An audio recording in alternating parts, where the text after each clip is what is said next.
So, I made a pretty big mistake with this one. Elysion is an RPG where you choose your character at the start.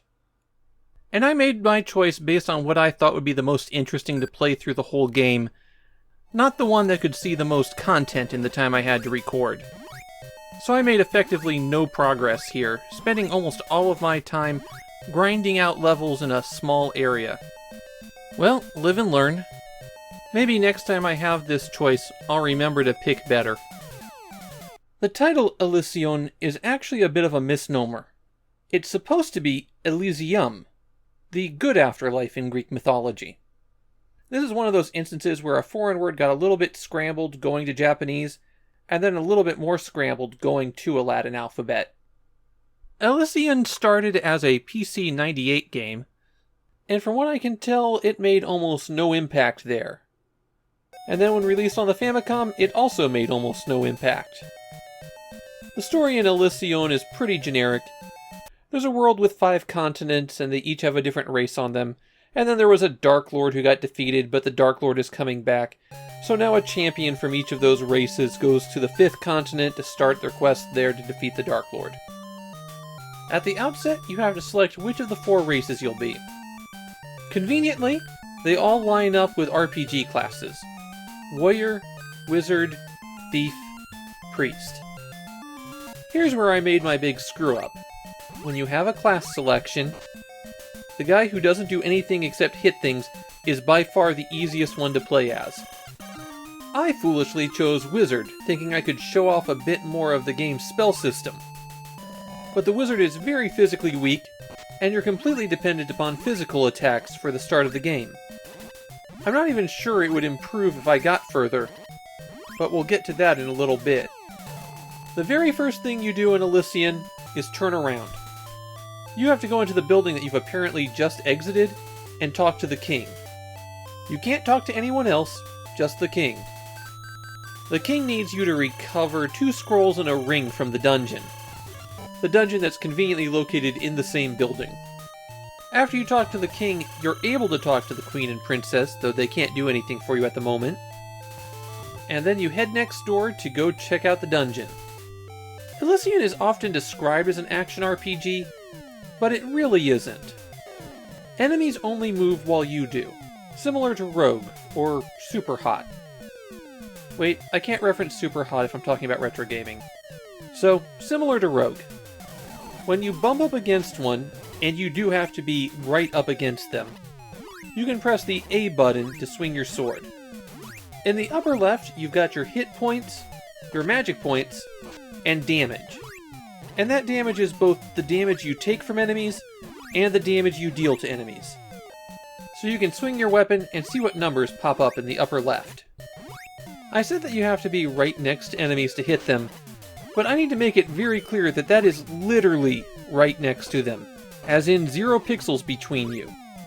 The animation of the sword isn't actually you swinging at enemies.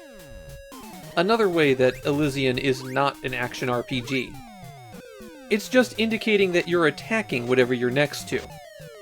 Elysion has a Dragon Quest style menu, though the commands are a bit different and don't work quite the same way. Starting at the top left, you have status, and what that does is obvious. Then beside that, you have magic. The magic system is just like Dragon Quest. You have magic points and spells that you can gain per level. The wizard starts with 2 of them, Heal and Spark. Spark does damage to all of the enemies around you, not just a targeted attack. And later on when I got confused, which didn't really seem to do anything, it also targeted all of the enemies in range. Next there's the equipment screen, and what equipment you can put on is limited by your strength. Each piece of gear has a certain amount of weight, and you can only wear a certain amount of weight. That limit increases with your level. Also on the equipment screen, you can use health potions. Back to the menu, next to it is Read, which I didn't find anything to read. Then we have Search, which will tell you if there are hidden treasure chests nearby, or if a treasure chest is trapped. Drink is useful for the fountains that populate the game. They could restore some health or some magic. At the start of the game, when you have to grind up a few levels before you can do anything, there's a health fountain right there that you can use to refresh yourself. The open command can open treasure chests and doors, of course. It's also used to climb ladders for some reason. The very last command in the menu is talk, which should tell you how valuable it is. When I played Elysion, I needed to grind up to level 4 before I could survive any distance from the fountain. When you die, you lose all of your experience you've gained since your previous level up.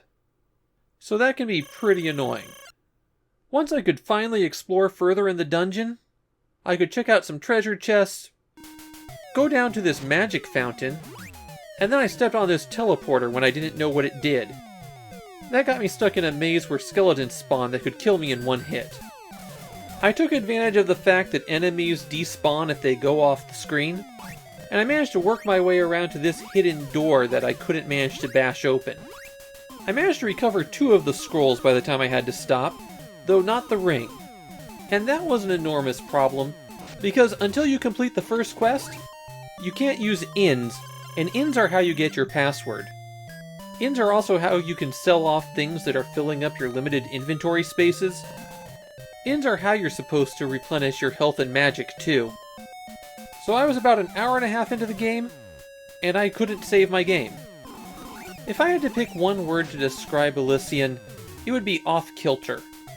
It's a game with a lot of systems, but it doesn't do any of them right. Maybe the most interesting thing about it is that there's a unique ending for each of the 4 races.